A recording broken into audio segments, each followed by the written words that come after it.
नमस्कार। आज की कहानी महाभारत के खलनायक दुर्योधन के भाई दुशासन की करते हैं। तो आइए चलते हैं कुरुक्षेत्र के युद्ध भूमि में। युद्ध के 16वें दिन दुशासन का वध हुआ। शायद कई वर्षों से भीम, द्रौपदी और साथ साथ धरती भी दुशासन के लहू की प्यासी थी, जिसने भरतवंश की कुलवधू को बड़ी सभा में घसीटते हुए अपमान किया था। आज वो दिन आ गया जब द्रौपदी के खुले हुए अपमानित केसों का बदला लिया जाता। युद्ध के 16वें दिन भीम और दुशासन के बीच में घमासान युद्ध हुआ। दोनों एक दूसरे पे प्रहार कर रहे थे और परिणाम ये हुआ कि दुशासन मारा गया।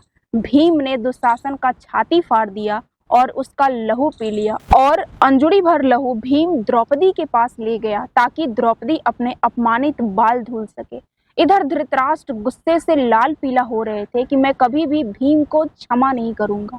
तो धृतराष्ट्र जैसे कुछ और भी लोग होंगे जिन्हें ये लगता होगा कि भीम ने गलत किया। तो वही धृतराष्ट्र उस दिन कहाँ गए थे जब भरतवंश की कुलवधू को बालों से घसीटते हुए बड़ी सभा में दुशासन लेके आ रहा था। द्रौपदी रजस्वला थी, यानी कि मासिक धर्म से थी, पीरियड से थी।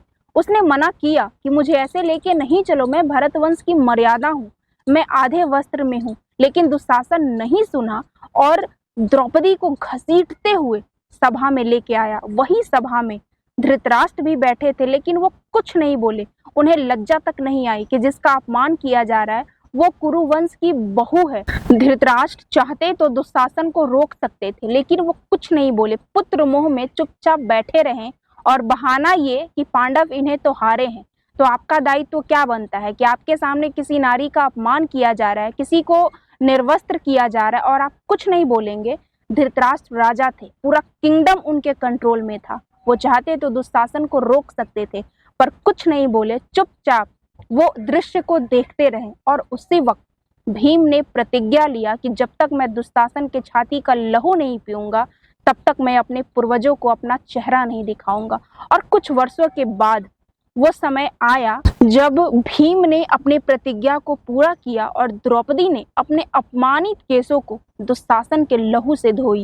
शायद धृतराष्ट्र उस दिन दुशासन को रोक लेते तो आज उन्हें यह दिन देखना नहीं पड़ता। इसलिए आप किसी पर उतना ही अत्याचार कीजिए जितना आप खुद के साथ सह सकते हो। और दुशासन की मृत्यु से सबसे बड़ी सीख यही मिलती है कि आप किसी भी नारी को बेइज्जत करके, उसका अपमान करके उसका आप हाय नहीं लो, वरना उसका हाय आपको सर्वनाश कर देगा।